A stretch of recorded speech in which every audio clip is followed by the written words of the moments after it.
ನಮಸ್ಕಾರ ಸುದ್ದಿ ದಿನಕ್ಕೆ ಸ್ವಾಗತ. ನಾನು ರಾಹುಲ್ ದಯಾನ್. ಪ್ರಮುಖ ಸುದ್ದಿಗಳನ್ನ ನೋಡೋಕು ಮುಂಚೆ ಈ ಕ್ಷಣದ ಹೆಡ್ಲೈನ್ಸ್. ಬಿಗ್ ಬಾಸ್ ಖ್ಯಾತಿಯ ಡ್ರೋನ್ ಪ್ರತಾಪ್ ಬಂಧನ. ಕೆಮಿಕಲ್ ಬಳಸಿ ಕೃಷಿ ಹೊಂಡದಲ್ಲಿ ಬ್ಲಾಸ್ಟ್ ಮಾಡಿದ್ದಕ್ಕೆ ಲಾಕ್. ತುಮಕೂರು ಮಧುಗಿರಿಯ ಮಿಡಿಗೇಶಿ ಪೊಲೀಸರಿಂದ ಅರೆಸ್ಟ್.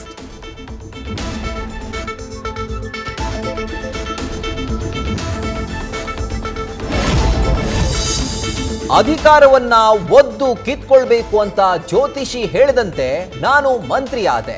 ಚಳಿಗಾಲದ ಅಧಿವೇಶನದಲ್ಲಿ ಡಿಕೆಶಿ ಸಚಿವರಾದ ರಹಸ್ಯ ಪ್ರಸ್ತಾಪ. ಸಿಎಂ ಸ್ಥಾನ ಯಾವಾಗ ಒದ್ದು ತೆಗೆದುಕೊಳ್ತೀರಿ ಎಂದ ಆರ್ ಅಶೋಕ್.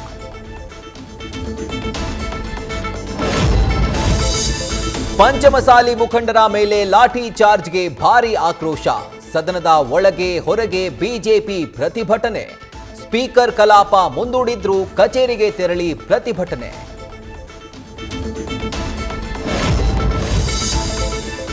ಮಹತ್ವದ ಒಂದು ರಾಷ್ಟ್ರ ಒಂದು ಚುನಾವಣೆ ಮಸೂದೆಗೆ ಅನುಮೋದನೆ. ಕೇಂದ್ರ ಸಚಿವ ಸಂಪುಟದಲ್ಲಿ ಗ್ರೀನ್ ಸಿಗ್ನಲ್.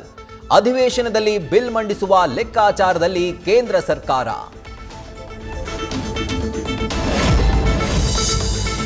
ಅಯ್ಯಪ್ಪ ಸ್ವಾಮಿ ದರ್ಶನ ಮಾಡಿದ್ದಕ್ಕೆ ಬಾಲಕನಿಗೆ ಬಂತು ಮಾತು.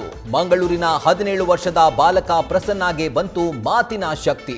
ಇದು ಅಯ್ಯಪ್ಪನ ಪವಾಡ ಎಂದ ಮನೆಯವರು, ಭಕ್ತರು.